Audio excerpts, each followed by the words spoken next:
Welcome to The Explainer. Today we're diving into an absolute mechanical marvel, the posterior compartment of the human leg. With every single step, run, or jump you take, this highly specialized region is silently doing all the heavy lifting. So today, we're going to break down exactly how it works. To keep things moving, here is our game plan. First, mapping the posterior compartment. Second, the superficial calf muscles. Third, exploring the deep muscles. Fourth, tracing the tibial nerve. And finally, the posterior tibial artery. All right, part 1, mapping the posterior compartment. Let's just jump right in. The posterior compartment is distinct, right? It's basically your primary engine for plantar flexion and inversion of the foot. Those are the essential mechanical forces that actually drive human locomotion. And what's really fascinating here is how remarkably organized the body is. Take the deep transverse fascial septum, for example. This is a super strong connective tissue boundary that essentially acts like an internal wall. It securely divides the posterior compartment into distinct superficial and deep layers, keeping the whole setup beautifully compartmentalized. But before we even think about adding the muscles in, we have to note our foundational anchors. We've got the tibia, which is our primary weight-bearing bone, and actually the second longest in the entire body, and the fibula sitting right next to it. Together, they provide these essential rugged attachment points, like the solio line on the back of the tibia, for all the soft tissue we're about to explore. Moving on to part 2, the superficial calf muscles. Now, the superficial muscles are exactly what give the calf its distinct, bulky shape. We're really talking about 3 main players here. You've got the large gastrocnemius with its medial and lateral heads, the broad soleus lying just underneath it, and then this tiny, often vestigial muscle called the plantaris. Together, they're creating that striking posterior profile of your lower leg. And when you combine the gastrocnemius and the soleus, you get a powerful mechanical unit called the triceps surae. As they travel down the leg, they actually merge distally to form the calcaneal tendon, which you probably know as the Achilles tendon. This massive tendon attaches directly to your heel bone, letting it translate muscle contraction into explosive movement while handling just incredible amounts of sheer force. Let's keep peeling back the layers. Part 3, exploring the deep muscles. Cradled way down deep against the bones, we find 4 highly specialized muscles acting as fine-tuned stabilizers and flexors. We have the popliteus, which is famous for kind of unlocking the knee to initiate flexion. Then there's the deeply buried tibialis posterior, the flexor digitorum longus for your 4 lateral toes, and the flexor hallucis longus, which powerfully curls your great toe right during push-off. Mechanically speaking, this setup is brilliant. The tendons of these deep muscles elegantly sweep directly behind the medial malleolus, that inner ankle bone.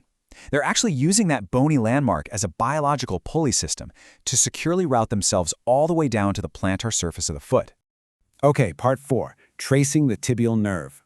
Because, muscles can't fire without a signal, the tibial nerve is the larger terminal branch of the sciatic nerve, and it descends vertically right down the midline of the posterior leg. Think of it as the master electrical cable for this entire region. It's carrying the brain's rapid-fire signals directly to the muscles we just talked about. If we trace its journey, it's pretty wild. Step 1, it enters that diamond-shaped hollow behind your knee called the popliteal fossa. Step 2, it ducks right under the soleus muscle. Step 3, it travels straight down through our deep compartment. And finally, step 4, it exits into the foot by passing behind the medial malleolus through a really tight anatomical space known as the tarsal tunnel. Now, crucially, the tibial nerve is a true dual threat. Yes, it provides the motor commands to all 7 muscles in the posterior compartment, but it also has cutaneous branches, like the sural nerve. Those branches travel down to supply sensory feedback from the skin on the back of the leg and the lateral side of the foot. So it's essentially reading the environment while simultaneously driving the machine. Which brings us to part 5, the posterior tibial artery. Because engines and wires, well, they need fuel to function, which means we need plumbing. Originating from the popliteal artery behind the knee, the posterior tibial artery descends right alongside that tibial nerve. Its main job is to bathe this entire deep and superficial compartment in rich, oxygenated blood, which is what sustains those muscle fibers through high-endurance activities. As it travels, it acts a bit like a distribution manifold, giving off several vital branches. You've got the fibular, or perennial, artery heading to the lateral side, the medial and lateral plantar arteries that eventually supply the sole of your foot, and importantly, there's a dedicated nutrient artery that drills directly into the tibia bone itself to keep the actual skeletal structure alive. So, why does all this matter practically? Well, here is a really cool clinical hook. Finding the popliteal pulse behind the knee is notoriously the most difficult peripheral pulse to feel in the entire human body. To actually find it, a clinician has to flex your knee. Why? Because flexing the knee relaxes that dense popliteal fascia we highlighted earlier, which finally lets them feel the deep artery pulsing against the bone.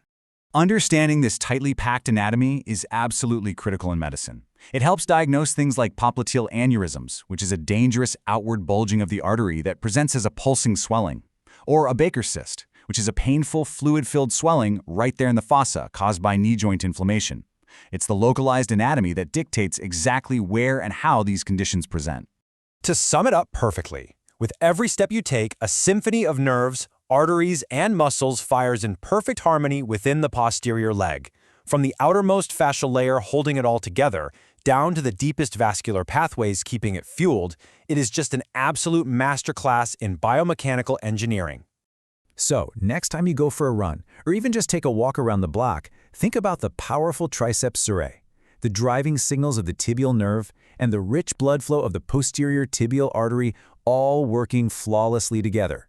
And ask yourself, what other incredible, hidden anatomical mechanisms are silently operating just beneath your skin, carrying you through life? Thanks so much for tuning into this explainer.